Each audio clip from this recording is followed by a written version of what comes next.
ಸ್ನೇಹಿತರೆ, ನಮ್ಮ ಹೊಸ ವರ್ಷ ಯುಗಾದಿಯಂದು ನಮ್ಮ ಮನೆಯಲ್ಲಿ ಈ ರೀತಿಯಾಗಿ ಮೈದಾ ಸಕ್ಕರೆಯನ್ನು ಬಳಸದೆ ಹಾಗೆ ಈ ಹೂರಣವನ್ನು ರುಬ್ಬದೆ ಸುಲಭವಾಗಿ ಆರೋಗ್ಯಕರವಾಗಿ ರುಚಿಕರವಾದ ಈ ರೀತಿಯಾದ ಪುಟ್ಟ ಪುಟ್ಟ ಹೋಳಿಗೆಯನ್ನು ಮಾಡೋದು ಹೇಗೆ ಅಂತ ತೋರಿಸ್ತೀನಿ.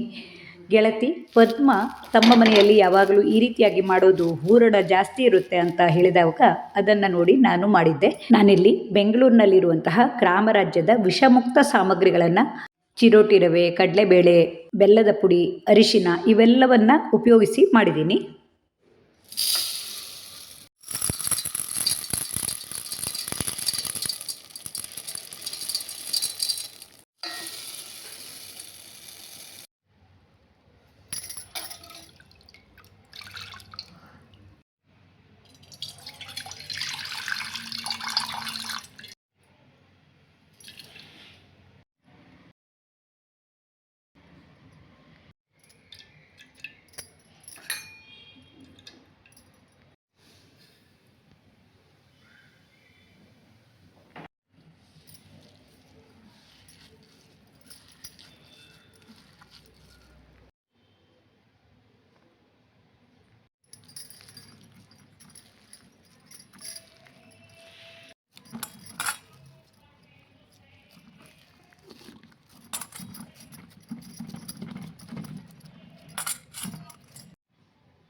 ಹೂರಣಕ್ಕೆ ಇವೆಲ್ಲವನ್ನು ಹಾಕುವ ಬದಲು ನಾನಿಲ್ಲಿ ಕೊಬ್ಬರಿ, ಬಾದಾಮಿ, ಗೋಡಂಬಿ ಇವೆಲ್ಲವನ್ನು ಈ ರೀತಿಯಾಗಿ ಮಾಡಿಟ್ಟುಕೊಂಡು ಜೊತೆಗೆ ಗಸಗಸೆ, ಎಳ್ಳನ್ನು ಹಾಕ್ಕೊಂಡಿದ್ದೀನಿ.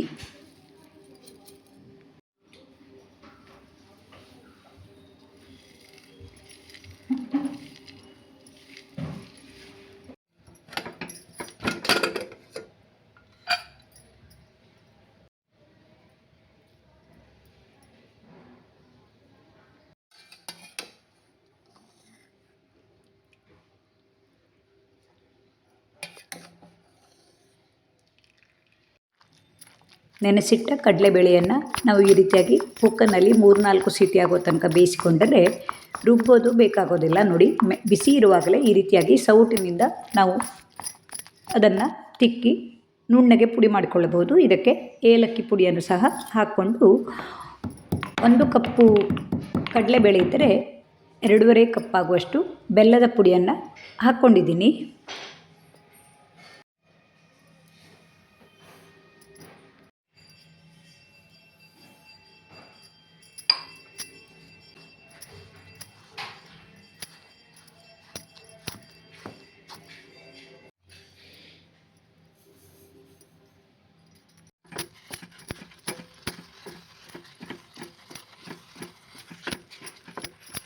ಸಣ್ಣ ಉರಿಯಲ್ಲಿ ಈ ರೀತಿಯಾಗಿ ದಪ್ಪನಾಗುವ ತನಕ ಕಾಯಿಸಿಕೊಳ್ಳಬೇಕು.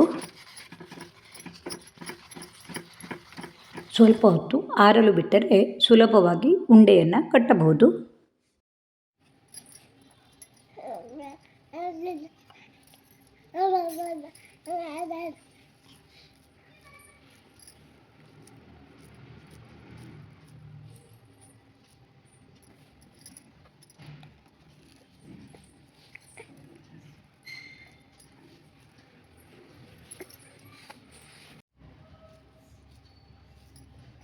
ನಾನು ತೆಗೆದುಕೊಂಡಿರುವಂತಹ 2 ಕಪ್ ಕಡಲೆಬೇಳೆಗೆ ಈ ರೀತಿಯಾದ 30 ಉಂಡೆಗಳನ್ನು ತಯಾರಿಸಿಟ್ಕೊಂಡಿದ್ದೀನಿ.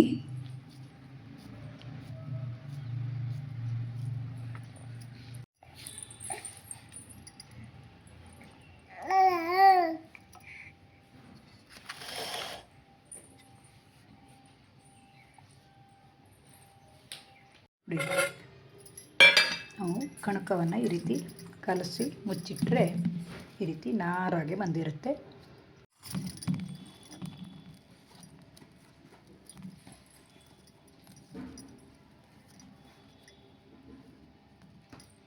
ಈ ರೀತಿ ಈ ಕಣಕವನ್ನು ಚಿಕ್ಕ ಚಿಕ್ಕ ಉಂಡೆಗಳನ್ನಾಗಿ ಮಾಡಿಟ್ಕೊಂಡ್ರೆ ನಮಗೆ ಎಷ್ಟು ದೊಡ್ಡ ಬೇಕಾಗುತ್ತೆ ಅಂದಾಜಾಗುತ್ತೆ. ಇದನ್ನು ನೋಡಿ, ತುಂಬ ಎಣ್ಣೆ ಏನು ಬೇಡ, ನಾನು ಸ್ವಲ್ಪ ತುಪ್ಪವನ್ನು ಹಾಕ್ಕೊಂಡಿದ್ದೀನಿ. ಹೀಗೆ ಇದನ್ನು ಅಗಲ ಮಾಡಿಕೊಂಡು ಉಳಿದ ಹೋಳಿಗೆ ಮಾಡಿದಂತೆಯೇ ಲಟ್ಸೋದು ಬೇಕಾಗೋದಿಲ್ಲ. ಇದರೊಳಗೆ ಈ ಉಂಡೆಯನ್ನು ಇಟ್ಟು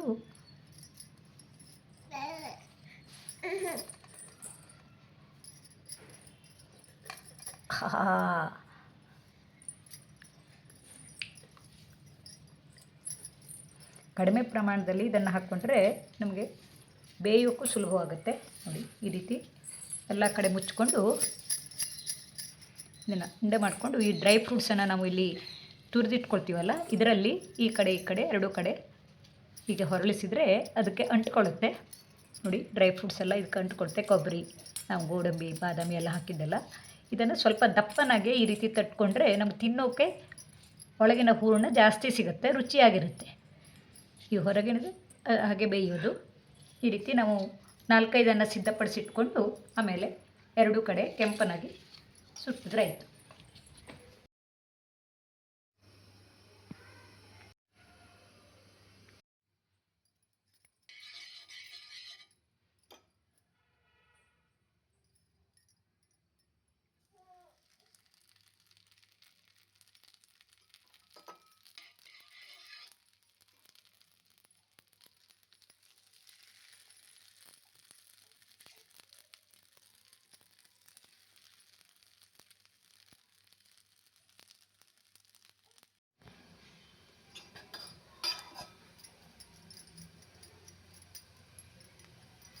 ಎರಡೂ ಕಡೆ ಬೇಕಿದ್ದರೆ ತುಪ್ಪವನ್ನು ಹಾಕಿ ಬೇಯಿಸಿಕೊಳ್ಳಬಹುದು, ಅಥವಾ ಹಾಗೆಯೂ ಕಾವಲಿಯಲ್ಲಿ ಎರಡೂ ಕಡೆ ಕೆಂಪಗಾಗುವಂತೆ ಬೇಯಿಸಿಕೊಳ್ಳಬಹುದು.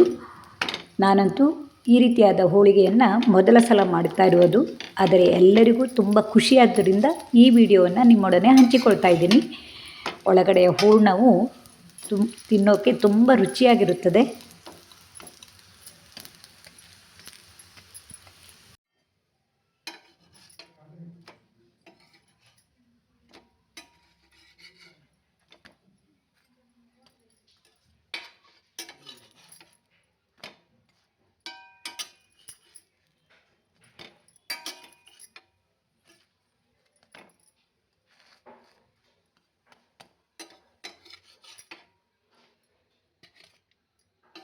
ಈ ರೀತಿಯಾಗಿ ನಾವು ಹೋಳಿಗೆಯನ್ನು ಮಾಡಿಕೊಂಡರೆ ನೋಡೋಕ್ಕೂ ಚೆನ್ನಾಗಿರುತ್ತದೆ ಮತ್ತು ಬೇಗನೆ ಮಾಡಬಹುದು. ಲಟ್ಟಿಸುವ ಅಗತ್ಯವಿರೋದಿಲ್ಲ. ಕೆಲವರಿಗೆ ಲಟ್ಟಿಸೋದು ಕಷ್ಟವೆನಿಸುತ್ತದೆ, ಆದರೆ ಲಟ್ಟಿಸೋ ಬದಲು ಈ ರೀತಿಯಾಗಿ ತಟ್ಟಿಯೂ ಮಾಡುವಂತಹ ಈ ರೀತಿಯ ಹೋಳಿಗೆಯ ವಿಡಿಯೋವು ನಿಮಗೂ ಇಷ್ಟವಾಗಿರಬಹುದು.